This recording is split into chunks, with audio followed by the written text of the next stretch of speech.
Now let's have a look at the 80th parallel on a flat Earth map. Imagine that. The Antarctica turns into an ice wall.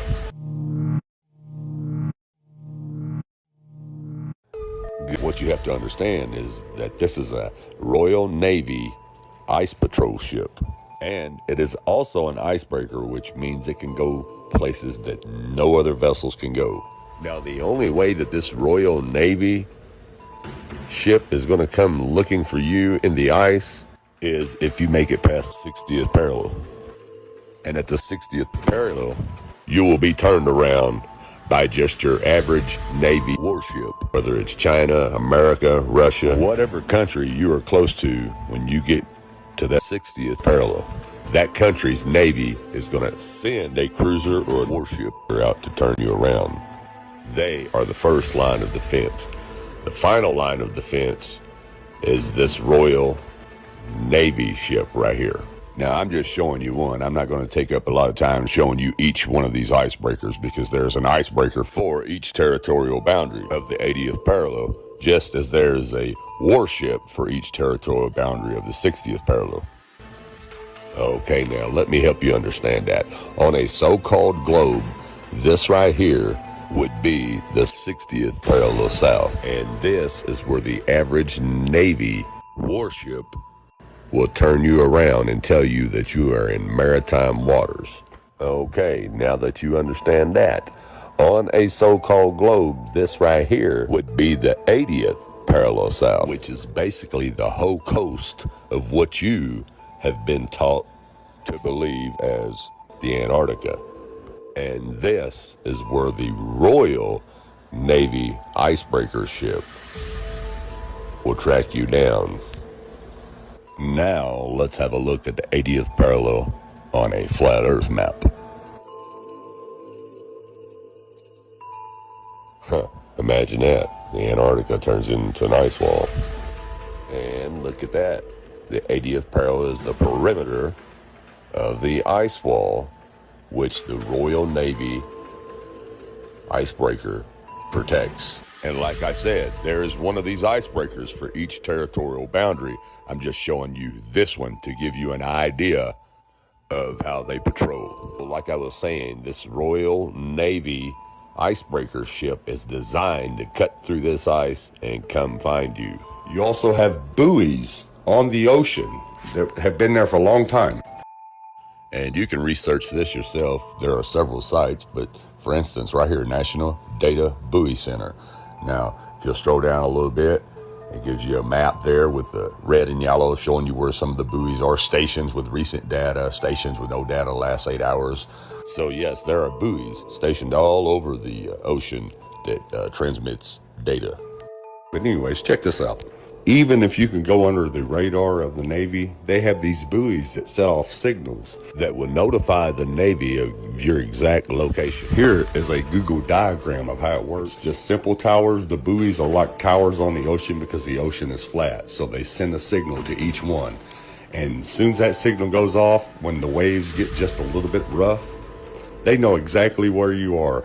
And if you've ever seen a Navy radar, you would know that. Look at it. It's a flat, round disc. Shows the whole Earth. Now, I'm going to show you guys something. They even show you how they can find you without using radar. They hit it in a movie. Check this out. Pearl Harbor here. We're approximately here. And they, whatever they are somewhere in the middle. We're trapped out here. What we know right now is we can't target them unless we have a plain line of sight. Without radar, we have no way to track them, correct? Correct. Okay, so they can't see us and we can't see them. And we have no way to hit them from a safe distance. There is a way. A way? A way of seeing them without seeing them. You're going to reference Art of War right now, aren't you? What are we supposed to do? Fight the enemy where they aren't? Move like water? My way is much more simple.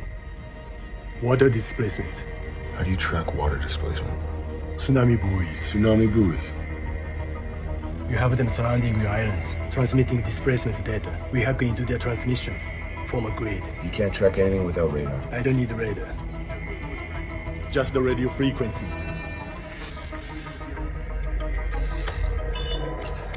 The hell is that? It's a buoy. If it gets hit by a wave, it transmits a signal.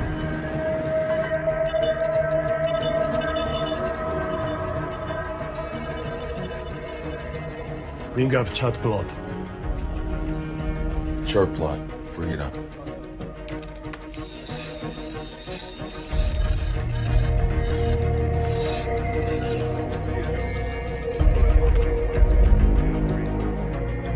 So we can track without radar. We would practice it as a contingency plan. Dirty, cheating, sneaky. Rough world. Like I said, the buoys are like towers. They give off a signal, people. So no matter where you are on that ocean, they know exactly where you are. These are the things that will happen to you if you get caught somewhere between the 60th and the 80th parallel in maritime waters under the Antarctic Treaty.